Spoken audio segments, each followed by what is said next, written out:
Hi friends, I'm back with the rest of the BFG. We have two really short chapters that I'm going to share with you today, and that's going to be the end of our story. So, the second to last chapter is called Feeding Time. While the giants were being captured, a tremendous bustle and hustle was going on back home in England. Every earth digger and mechanical machinery in the country had been mobilized to dig the colossal hole in which the 9 giants were to be permanently imprisoned.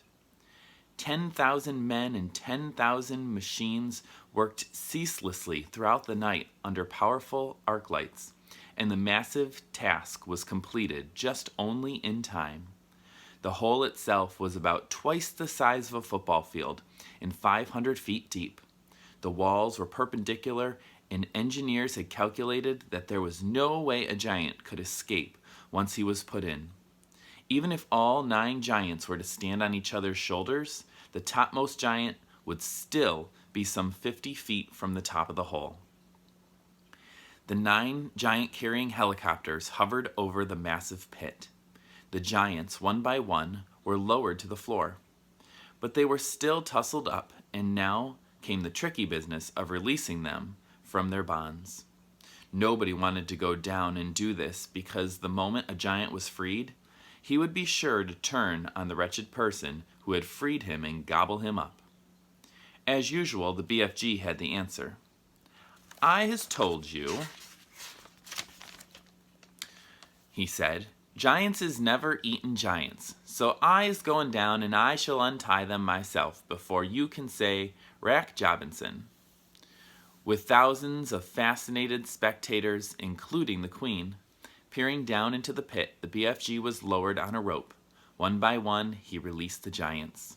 They stood up, stretched their stiffened limbs, and started leaping about in fury.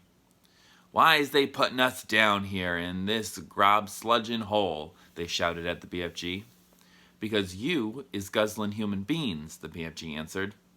"I's always warning you not to do it, and you's never taken the titchiest little bit of notice." "In that case," the flesh lump beater bellowed, "I think we's guzzling you instead." The BFG grabbed the dangling rope and was hoisted out of the pit just in time. The great bulging sack he had brought back with him from giant country lay at the top of the pit. "What's in there?" the Queen asked him. The BFG put an arm into the sack and pulled out a gigantic black and white striped object the size of a man. "Snozcumbers," he cried. "This is the repulsant Snozcumber, Magister, and that is all we's going to give these disgustive giants from now on." "Well, may I taste it?" the Queen asked. "Don't, Magister, don't," cried the BFG. "It is tastin' of trog filth and pigglesquibble." With that, he tossed the Snozcumber down to the giants below. "There's your supper," he shouted. "Have a munch on that." He fished out more Snozcumbers from the sack. He threw them down. The giants below howled and cursed. The BFG laughed. "It stirs them right and center," he said. "What will we feed them on when the Snozcumbers are all used up?" the Queen asked him. "There's never bein' used up, Magister," the BFG answered, smiling.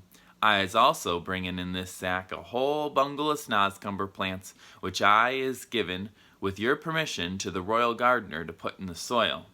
Then we is havin' an everlastin' supply of the repulsant food to feed these thirst-bloody giants." "What a clever fellow you are," the Queen said. "You are not very well educated, but you are really nobody's fool. I can see that." There's a couple pictures of the giants being lowered down. And the BFG with the Snozcumber. And now on to the last chapter. This one is called The Author. Every country in the world that had in the past been visited by the foul man-eating giants sent telegrams of congratulations and thanks to the BFG and to Sophie. Kings and presidents and prime ministers and rulers of every kind showered the enormous giant and the little girl with compliments and thank yous, as well as all sorts of medals and presents.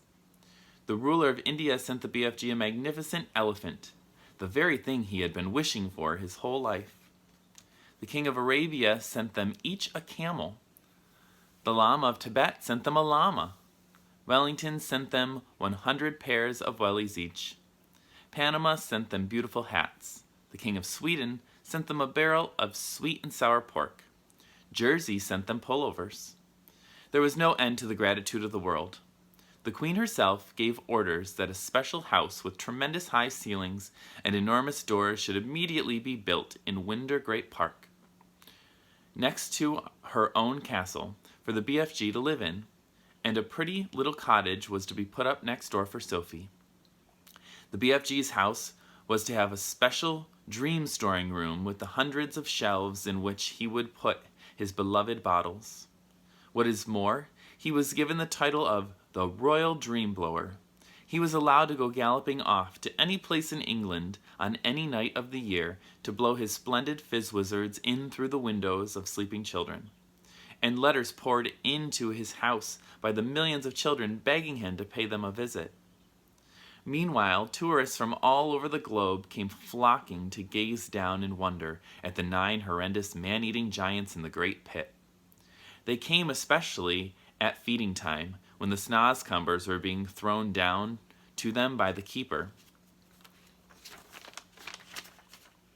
And it was a pleasure to listen to the howls and growls of horror coming from the pit as the giants began to chew upon the filthiest tasting vegetable on earth. There was only one disaster.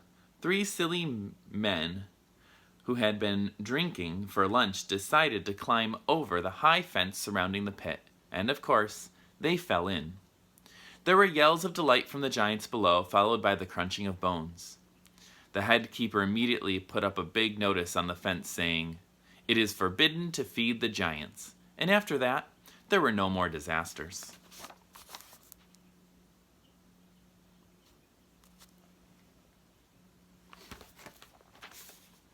The BFG expressed a wish to learn how to speak properly, and Sophie herself, who loved him as she would a father, volunteered to give him lessons every day.